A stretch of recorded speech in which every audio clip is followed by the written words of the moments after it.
അല്ല ഗുരുവറെ പറയുന്ന ആരാന്നറിയാവോ? Hadiya case India കേരളത്തിന്റെ പരമോന്നത കോടതി ഹൈക്കോടതിയിലെ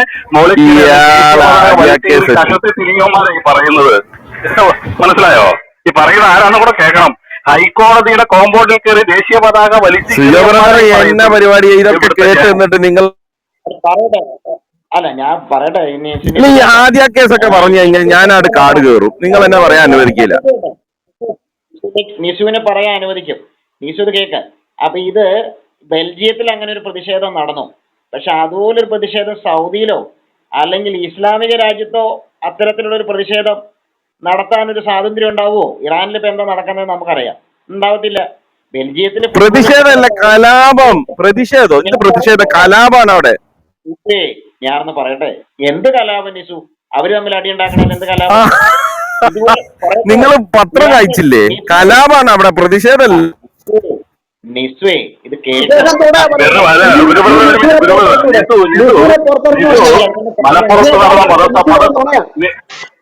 മലപ്പുറത്ത് നടന്ന മതസമ്മേളനത്തിൽ മുജാഹിദ് ബാലുശ്ശേരിയുടെ സ്റ്റേജ് അടിച്ചു പോയോ?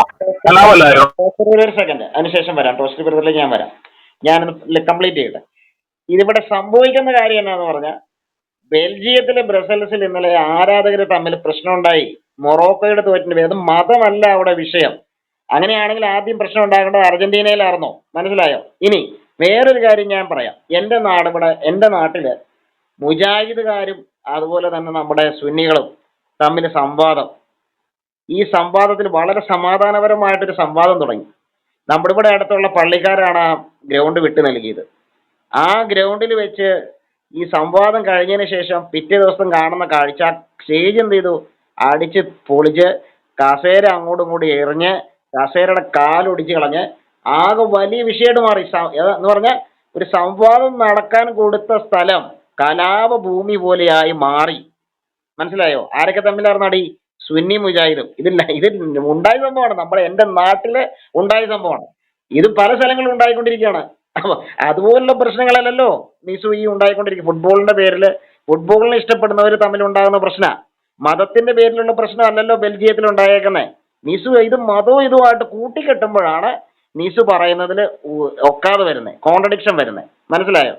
അപ്പൊ ബെൽജിയത്തിലെ ആളുകൾക്ക് പ്രതിഷേധിക്കാൻ അവകാശമുണ്ട്. അവർ പ്രതിഷേധിക്കട്ടെ. എന്തിൽ പ്രതിഷേധിക്കുന്നു? അവര് രാജ്യം തോറ്റതിൽ അവർ പ്രതിഷേധിക്കുന്നു. രാജ്യത്തെ ഇഷ്ടപ്പെടുന്ന ആളുകൾ പ്രതിഷേധിക്കുന്നു. അത് ഇസ്ലാമിനോടുള്ള വെറുപ്പാണോ? അല്ലെങ്കിൽ മുസ്ലിം രാജ്യത്തിനോട് തോറ്റതിന്റെ പ്രശ്നമാണോ? അല്ല.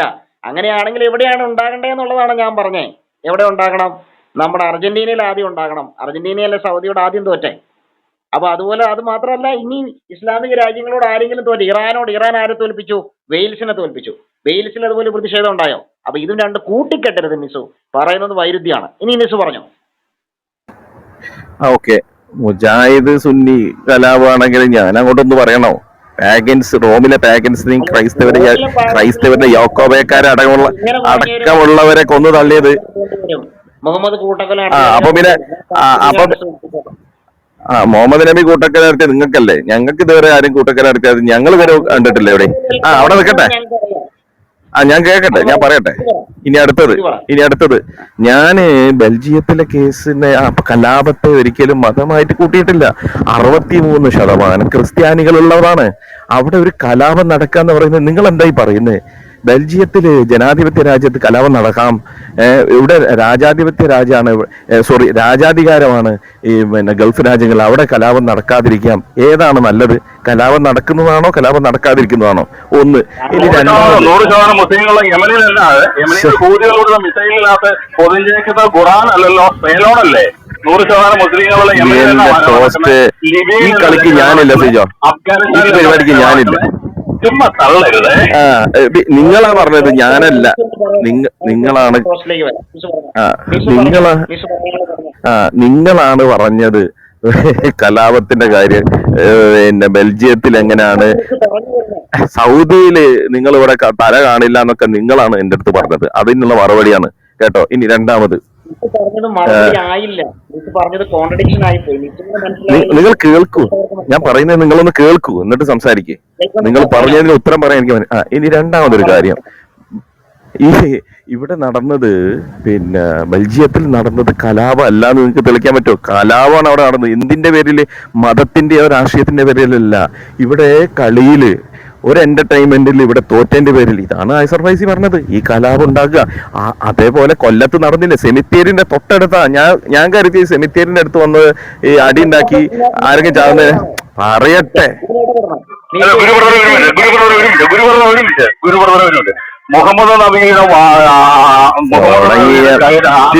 ഈ പരിപാടിക്ക് ഞാനില്ല. ഒന്നെങ്കിലും എന്നെ പറയാൻ അനുവദിക്കാം, അല്ലെ നിങ്ങൾ പറയും. മുഹമ്മദ് നബിയുടെ അങ്ങനെ ഞാൻ പോവാണ്. നമ്മുടെ ടോസ്റ്റ് ഒന്നും മിണ്ടാതിരി. ടോസ്റ്റ് ഞാനൊന്ന് മ്യൂട്ട് ചെയ്യും. ഞാനൊന്ന് കംപ്ലീറ്റ് ചെയ്തിട്ട് നിങ്ങൾ പറഞ്ഞോ. നിസു പറയൂ. ജസ്റ്റിൻ ബീബറിന്റെ ഗാനമാണ് ഇവിടെ റിയാദിലുണ്ടായിരുന്നത്. ഉമ്മവക്കിലായിരുന്നോ? ഇവിടെ എന്താണ് പറയൂ. അവിടെ നടന്നോട്ടെ. ഞാൻ ലൈവായിട്ട് ഞാൻ അവിടെ ഉണ്ടായിരുന്നു. അവിടെ എന്തായിരുന്നു ടോസ്റ്റ് അവിടെ നടന്നോട്ടെ, നടക്കട്ടെ. എന്തായിരുന്നു? നിസു ഉണ്ടായിരുന്നു. കഷ്ടാണ്. മുഹമ്മദ് നബിയെ തള്ളിക്കളഞ്ഞുകൊണ്ട് ഇവിടെ മ്യൂസിക്കൽ ഷോ നടത്തിയപ്പോൾ 10 ലക്ഷം പേര് അറ്റൻഡ് ചെയ്ത മ്യൂസിക്കൽ ഷോ റിയാദിൽ നടന്നപ്പോൾ ഇവിടെ എന്തായിരുന്നു ഉണ്ടായത്? ഇയാളൊന്ന് മ്യൂട്ട് ചെയ്യും. ഒന്നുകിൽ എന്നെ പറയാൻ അനുവദിക്കുക, അല്ലെ അങ്ങേരെ പറയാൻ അനുവദിക്കുക. ഞാൻ പോവാ. റിപ്ലൈ ചെയ്തോ ടോഷ് ബ്രദർ? ഒരു സെക്കൻഡ്. റിപ്ലൈ ചെയ്തോ? നിസു പറഞ്ഞു വന്ന കാര്യം പറഞ്ഞോ. അല്ല, ഞാന് ഇങ്ങേര് എന്തൊക്കെ ഇവിടെ ഇടയ്ക്ക് വിളിച്ചു പറയുമാണ് നമ്മുടെ ഈ ഇതിൽ. പറയട്ടെ. ഇനി അടുത്തത് എന്ത് ചോദിച്ചതിന് കാര്യം? ഇയാൾ എന്ത് പറയുന്നത്? മുഹമ്മദ് നബിയെ ധിക്കരിച്ചിട്ട് പിന്നെ ഇതുണ്ടാക്കുന്നു. ഇവിടെ അടുത്ത കള്ളുടിച്ചിട്ട് മുഹമ്മദിനെ ധിക്കരിച്ച് എന്നോട് തന്നെയാണ്. വീണ്ടും ഇടപെടുന്നത്. ഇങ്ങനെ ഒന്ന് മ്യൂട്ട് ചെയ്യോ? ഒന്ന് മ്യൂട്ട്. Thank you. ഓക്കെ, ഇനി അടുത്തത് പിന്നെ ഇനി അടുത്ത ഒരു നമ്മുടെ ഒരു പാതിരി ഇപ്പൊ ഇന്നലെ നടന്നത് ചുട്ടുകളയും. ഏത് പോലീസ് സ്റ്റേഷൻ ചുട്ടുകളയും എന്നാണ് ഒരു പാതിരി പറഞ്ഞത്. ഏതെങ്കിലും മുസ്ലിംമാര് പറഞ്ഞു? അതിനിടയ്ക്ക് പറയുന്നതിനിടയ്ക്ക് ഒരു ചോദ്യം ചോദിക്കുകയാണ്. ഈ ഫൈസി പറഞ്ഞത് നിസു അംഗീകരിക്കുന്നുണ്ടോ? തീർച്ചയായും 100-110% ഫൈസി പറഞ്ഞത് നിങ്ങൾ പറഞ്ഞത് യാതൊരു ബന്ധവുമില്ല. ഫൈസി വ്യക്തമായിട്ട് പറഞ്ഞിട്ടുണ്ട്. കളി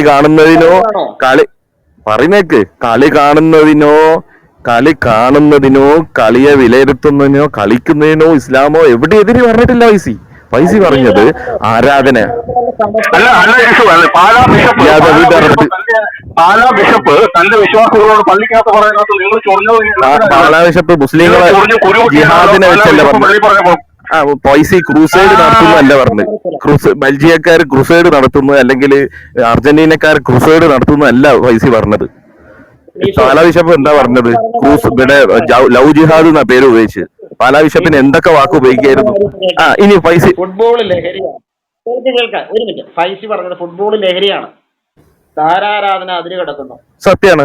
ലോകകപ്പ് തുടങ്ങിയതോടെ കേൾക്ക അതിന് മറുപടി പറഞ്ഞേ. ലോകകപ്പ് തുടങ്ങിയതോടെ വിശ്വാസികൾ നിസ്കാരം മുടക്കുന്നു. അതുപോലെ തന്നെ മദ്യവും മയക്കുമരുന്നും ഫുട്ബോള് ഇത്തരം കാര്യങ്ങൾ എന്താണ് ലഹരിയാണ്. സൂറ 23:3 28:5 ഉദ്ധരിച്ചുകൊണ്ടാണ് അദ്ദേഹം പറഞ്ഞത് ഇത്തരം കാര്യങ്ങളിൽ എന്ത് ചെയ്യണം? പിന്തിരിയണോ എന്നുള്ള കാര്യമാണ് പറഞ്ഞത്. മറ്റൊരു ഉസ്താദ് പറഞ്ഞത് ജ്യൂസ് കുടിക്കരുത്, ജൂതന്മാർ കൊണ്ടുവന്നതാണ്. ഫുട്ബോള് യൂറോപ്പ് ചതിക്കാൻ കൊണ്ടുവന്നതെന്ന് പറഞ്ഞേ. കട്ടൗട്ടുകൾ ഉണ്ടാക്കുന്ന ഇസ്ലാമിക വിരുദ്ധമാണെന്ന് പറഞ്ഞേ.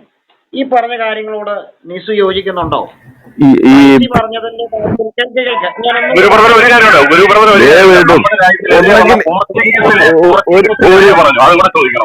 പോർച്ചുഗീസിന്റെ ഞാൻ പറഞ്ഞുതരാം. പോർച്ചുഗീസ് ആരായിരുന്നു? ഇന്ത്യയെ അടിമത്തത്തിലേക്ക് നയിച്ച ഒരു വർഗമാണ് പോർച്ചുഗീസും ഡച്ചുകാരും ബ്രിട്ടീഷുകാരും ഒക്കെ. അപ്പൊ അവരെ പതാകയൊക്കെ അവരൊക്കെ സ്നേഹിക്കാനും അവരെ പിന്നെ എന്താ പറയാ അവരെ കളി കാണുന്നതിനൊന്നും ഒരു കുഴപ്പമില്ല, എവിടെയും പറഞ്ഞിട്ടില്ല പാടില്ല എന്നൊന്നും. പക്ഷെ അവരെ പതാക എന്ന് പറയുമ്പോൾ ദേശീയതക്കെതിരാണ്. പാകിസ്ഥാന്റെ പതാക ഉപയോഗിക്കാൻ പറ്റുമോ? ടോസ്റ്റ് പാകിസ്ഥാന്റെ പതാക ഉപയോഗിക്കാൻ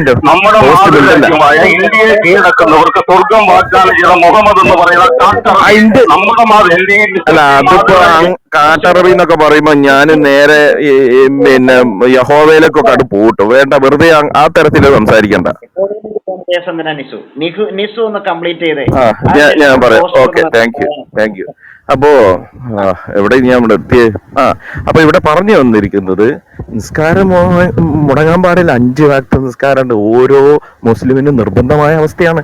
രണ്ടാമത് ജ്വരം എന്ന് പറയുന്നത് ഏത് ജ്വരവും അത് പ്രശ്നമാണ്. മൂന്നാമത് ഇന്ത്യ രാജ്യത്ത് പറഞ്ഞു കഴിഞ്ഞോ? നിസു പറഞ്ഞു കഴിഞ്ഞോ? മറ്റുള്ളവരുടെ പതാക, അപ്പൊ പാകിസ്ഥാന്റെ പതാക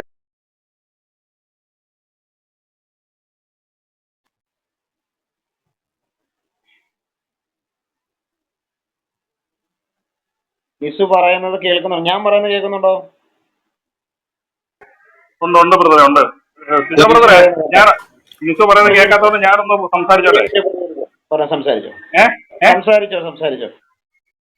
അതായത് നിസു പറഞ്ഞ കളിജ്വരത്തെ കുറിച്ച് കൂടത്തായി പറഞ്ഞത്. എന്റെ നിസു ഒരു പ്രത്യേക കളിയിൽ ജ്വരം കയറിയിട്ട് 40 പെണ്ണുങ്ങളെ വരെ കൂടെ കൊണ്ടുവന്ന ഒരു മഹാമനുഷ്യനെ മാതൃകയാക്കി. അതിനേക്കാൾ വലിയ ജ്വരം ഏതായിരുന്നു നിസു ഉണ്ടായിരുന്നത്? അതിനേക്കാൾ വലിയ ജ്വരം പറയാമോ നിസുവിന്? 40 പെണ്ണുങ്ങളെ കെട്ടിയിട്ട് കാമദാഹം തീർക്കാതെ 5.5 വയസ്സുള്ള സ്വന്തം ഇങ്ങനെ പോകുമ്പോ എനിക്ക് യഹോവന്റെ ഒക്കെ അടിക്കേണ്ടി വരേ.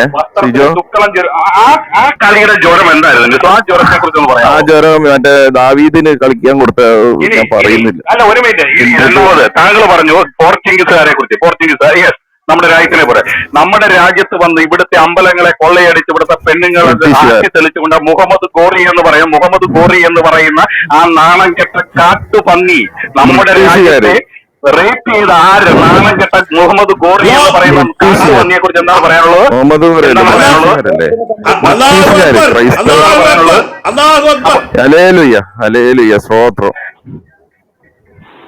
ചിന്തിക്കണം.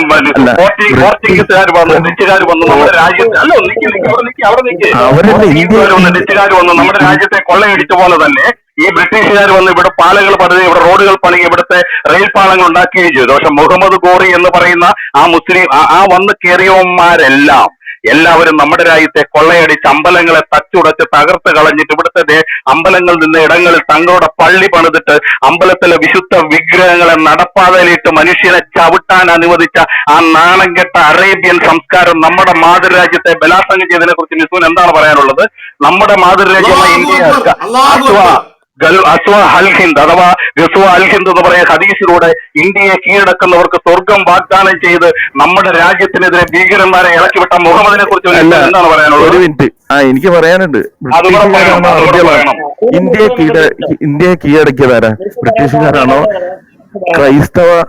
ക്രൈസ്തവ വിശ്വാസം പേറുന്ന ബ്രിട്ടീഷുകാരാണോ, അല്ലെങ്കിൽ അറബികളാണോ? ഇസ്ലാമിക വിശ്വാസം പേറുന്ന അറബികളാണോ? അറബികൾ ഇവിടെ കച്ചവടം ചെയ്യാനാണ് വന്നത്, അല്ലാതെ നിങ്ങളെ പോലെ അടിമകളാക്കിയിട്ട് ഇവിടെയുള്ള ഹിന്ദുവിനെയും മുസ്ലിങ്ങളെയും ക്രൈസ്തവരിലേക്ക് ജനസോയിഡ് നടത്തിയിട്ട് ഈ ഗോവ ഇൻക്വിസിഷനൊക്കെ നടത്തിയിട്ട് മാറ്റാനല്ല ഇവിടുത്തെ മുസ്ലിങ്ങളെ അറബികൾ വന്നത്. അറബിക്ക് അത് അല്ല. ഒരു മിനിറ്റ്, അറബികൾ നിങ്ങൾ നോക്കൂ, ഇന്ത്യൻ ചരിത്രത്തില് കൊന്നു തള്ളിയതിന്റെ കഥ അല്ലേ ബ്രിട്ടീഷുകാർക്കുള്ളത്? അതിനുശേഷം അതിന് പാതിരിമാർ ഇവിടെ കൊന്നു തള്ളിയതിന്റെ ചരിത്രമല്ലുള്ളത്. എന്തിനു വേണ്ടി? മതം സ്ഥാപിക്കാൻ വേണ്ടി. അതന്നല്ലേ ഇന്നലെ യുജിൻ പെരേരയും പറഞ്ഞത്. യുജിൻ പെരേര പറഞ്ഞത് എന്താ? ഞങ്ങൾ ഇവിടെ കത്തിച്ചതിന്റെ പോലീസ് സ്റ്റേഷൻ കത്തിക്കുന്ന പറഞ്ഞത്. കത്തിച്ചതിന്റെ എന്താ പറയാ, ഞങ്ങൾക്ക് അതിന്റെ എക്സ്പീരിയൻസ് വരെ ഉണ്ട് എന്നാ പറയുന്നത്. ഇതാണ് നിങ്ങളാണോ ഞങ്ങളടുത്ത് വരുന്നത്? ആലപ്പുഴ ജില്ലാ കളക്ടറാക്കിയതിന്റെ പേര് മലപ്പുറത്ത് നടന്ന ധർമ്മസമരത്തിൽ നമ്മുടെ പൊറോട്ട കിട്ടുകാർ വിളിച്ചു പറഞ്ഞെന്താന്ന് ഓർക്കുന്നുണ്ടോ?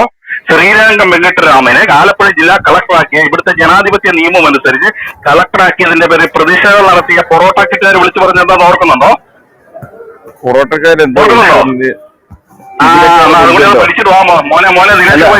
യുജിൻ പെരേര നിങ്ങൾ അംഗീകരിക്കുന്നു? കളക്ടർ എവിടെ സ്ഥാപിക്കുക, എവിടെ നിയമിക്കേണ്ട എന്ന് തീരുമാനിക്കാനുള്ള സർക്കാരിന്റെ ജനാധിപത്യ അവകാശം പോലും അവന്റെയൊക്കെ മദ്രസയ്ക്കകത്ത് നിന്ന് എടുത്തുകൊണ്ട് വന്ന് ഇവിടെ വീമ്പിളക്കിയപ്പോ ന്യൂസ് എവിടെയായിരുന്നു? യുജിൻ പെരേര പറയുന്നത് നിങ്ങൾ അംഗീകരിക്കുന്നുണ്ടോ? ഇവിടുത്തെ പോലീസ് സ്റ്റേഷൻ കത്തിക്കാൻ വേണ്ടിയിട്ടാണോ യഹോവ പറഞ്ഞിട്ടതാണോ നിങ്ങൾ യുജിൻ പെരേരനെ? ഇവിടുത്തെ സൗത്തും നോർത്തും 2 രാജ്യമാക്കാൻ പറഞ്ഞ തമിഴ്നാട്ടിലെ ഒരു പാതിരനെ നിങ്ങൾക്കറിയോ? അല്ല, നിങ്ങൾ പറയുമ്പോ അല്ല, ഞാൻ പറഞ്ഞ കംപ്ലീറ്റ് ഞാൻ മെട്രോയിലോട്ട് കേറുക. അങ്ങനെ പോവരുത് നിസ്, പോവരുത്. ഈ പോർച്ചുഗീസുകാര്, അതുപോലെ തന്നെ ബ്രിട്ടീഷ് ഈസ്റ്റ് ഇന്ത്യ കമ്പനി, അതുപോലെ ഡച്ചുകാര്, ഇവരൊക്കെ ഇവിടെ വന്ന ഭരിച്ചു ഞാനേ ഇനി റേഞ്ച് ഉണ്ടാവില്ല. ഞാൻ മെട്രോയിലോട്ട് ഞാൻ പിന്നെ വരാം. കേറിക്കോ. ഇവിടെ അണ്ടർഗ്രൗണ്ടാ മെട്രോ. പോവരുത് നീസു, ഇത് നല്ല പരിപാടിയല്ലേ, പോവരുത് നീസു. ആ നീസു പോയി. നിസുവിന് കളി കാണാൻ സമയം, അതാണ് നിസു പോയത്. 9:30 കളിയില്ലേ. പൈസ അല്ല, ഇനി അതിനപ്പുറത്തെ ആള് പറഞ്ഞാൽ നിസു കളി കാണും.